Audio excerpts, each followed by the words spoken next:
চলতি অর্থবছরের বাজেটের তুলনায় আসছে ২০২৫-২৬ অর্থবছরের বাজেটের আকার কমতে পারে প্রায় ৭,০০০ কোটি টাকা। কিছুটা আকার কমানো এ বাজেট বাস্তবমুখী হবে বলে দাবি করছেন অর্থ উপদেষ্টা ডক্টর সালেউদ্দিন আহমেদ।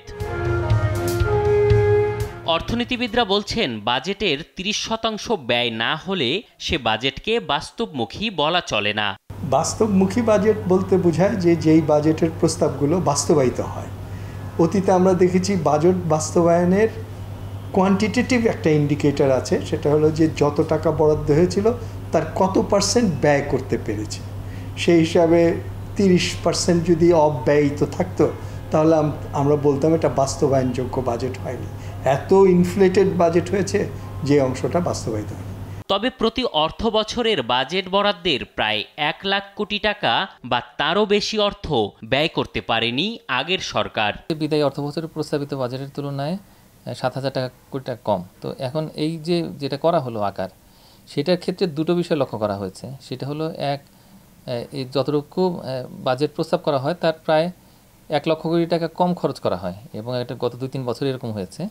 তো সেটাকে হয়তো সরকার মাথায় রেখেছে যে শুধু বড় একটা বাজেট দিয়ে তো আসলে কোনো লাভ নেই।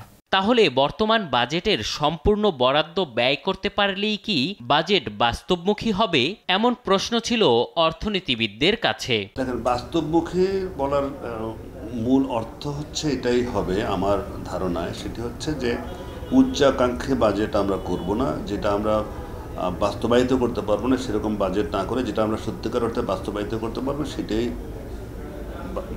By definition বাস্তবমুখী budget.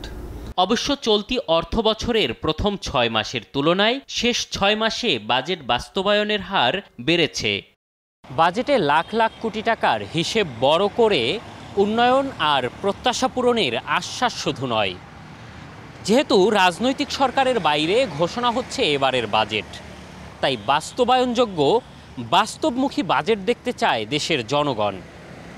M A আজিম, দেশ টিভি, ঢাকা।